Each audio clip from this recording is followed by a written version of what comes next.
ਮੰਮਾ ਮੈਂ ਰੀਡਿੰਗ ਕਰ ਰਹੀ ਸੀਗੀ ਤੇ ਨਾ ਮੈਨੂੰ ਨਾ ਕੰਫਿਊਜ਼ਨ ਆ ਕਿ ਸੀ ਤੋਂ ਕ ਬਣਦਾ ਸੀ ਤੋਂ ਮਤਲਬ ਓਕੇ ਬੇਟਾ, ਤੈਨੂੰ ਇਹ ਨਹੀਂ ਸਮਝ ਆ ਰਹੀ ਕਿ ਕਦੋਂ ਤਾਂ ਆਪਾਂ ਸੀ ਦੇ ਨਾਲ ਸ ਪ੍ਰੋਨਾਂਸ ਕਰਦੇ ਹਾਂ ਔਰ ਕਦੋਂ ਆਪਾਂ ਸੀ ਦੇ ਨਾਲ ਕ ਪ੍ਰੋਨਾਂਸ ਕਰਦੇ ਹਾਂ। ਤੂੰ ਇਹਨਾਂ ਵਰਡਸ ਦੇ ਵਿੱਚ ਕਨਫਿਊਜ਼ ਹੈ ਨਾ? ਚਲੋ ਠੀਕ ਹੈ, ਬੈਠੋ ਫਿਰ ਮੈਂ ਅੱਜ ਤੁਹਾਨੂੰ ਇਹ ਕਨਸੈਪਟ ਹੀ ਕਲੀਅਰ ਕਰਾਉਂਗੀ, ਹਨ? ਓਕੇ, ਸਭ ਤੋਂ ਪਹਿਲਾਂ ਤਾਂ ਬੇਟਾ ਮੈਨੂੰ ਇਹ ਦੱਸੋ ਐਨੀ ਅਲਫਾਬੈਟ ਇਨ ਇੰਗਲਿਸ਼ ਲਿਟਰੇਚਰ? 26 26। ਆ ਦੇਖ, ਇੱਧਰ ਆਓ।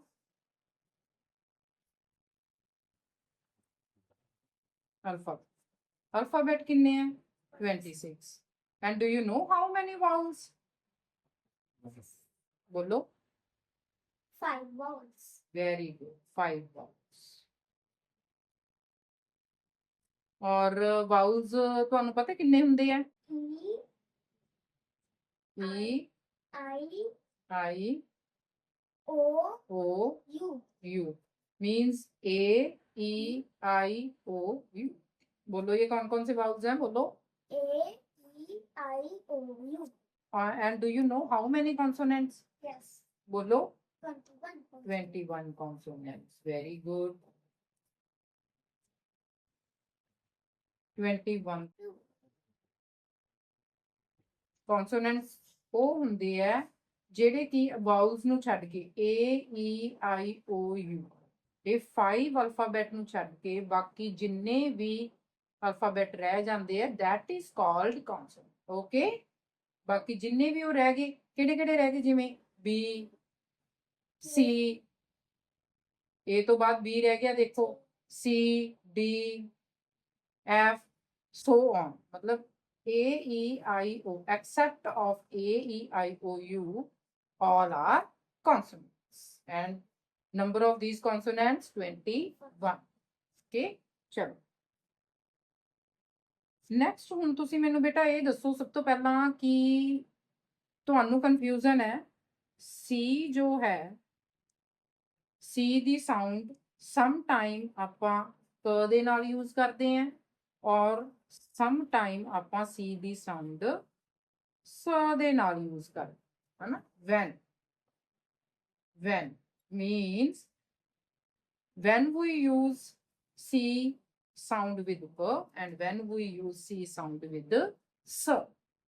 ਇਹਦੇ ਵਿੱਚ ਬੇਟਾ ਇੱਕ ਧਿਆਨ ਰੱਖਣੀ ਹੈ ਗੱਲ, ਇਹਦੇ ਵਿੱਚੋਂ ਜਿਹੜੇ ਇਹ ਵਰਡ ਹੈ ਨਾ A O and U, A O U ਵਾਲੇ ਜਿੰਨੇ ਵੀ ਵਰਡ ਹੈ ਨਾ ਬੇਟਾ, ਇਹ ਸਾਰੇ ਵਰਡਸ ਦੇ ਨਾਲ ਕਿਹੜੀ ਸਾਊਂਡ ਯੂਜ਼ ਹੋਏਗੀ? ਕ। ਕਿਹੜੀ ਹੋਏਗੀ? ਬੋਲੋ। ਕਿਹੜੀ ਸਾਊਂਡ ਯੂਜ਼ ਹੋਏਗੀ? ਕ ਦੇ ਨਾਲ। ਕਿ ਅਗਰ ਸੀ ਤੋਂ ਬਾਅਦ A ਆਂਦਾ, ਬੋਲੋ ਸੀ ਤੋਂ ਬਾਅਦ ਅਗਰ ਸੀ ਤੋਂ ਬਾਅਦ ਅਗਰ ਸੀ ਤੋਂ ਬਾਅਦ ਹਾਂ ਅਗਰ ਸੀ ਤੋਂ ਬਾਅਦ A O U ਆ ਰਿਹਾ ਹੈ then it is ਕ। ਮਤਲਬ ਇਹਦੀ ਜਿਹੜੀ ਸਾਊਂਡ ਹੈ ਉਹ ਕ ਦੇ ਨਾਲ ਸਟਾਰਟ ਹੋਏਗੀ। ਫॉर ਐਗਜ਼ਾਮਪਲ ਆਪਾਂ ਸਭ ਤੋਂ ਪਹਿਲਾਂ ਆਪਾਂ ਸੀ ਕ ਸਾਊਂਡ ਵਾਲੀ ਤੈਨੂੰ ਐਗਜ਼ਾਮਪਲ ਦੱਸ ਦਿੰਦੀ। Okay, C plus A equal to क। A हो गया अपना। C plus O equal to क। then C plus U equal to क। it means C ਤੋਂ ਬਾਅਦ ਅਗਰ A ਆ ਰਿਹਾ ਕ ਯੂਜ਼ ਕਰਾਂਗੇ। For example C A T cat, C A R car, C A P cat, C A K E cake, C A K E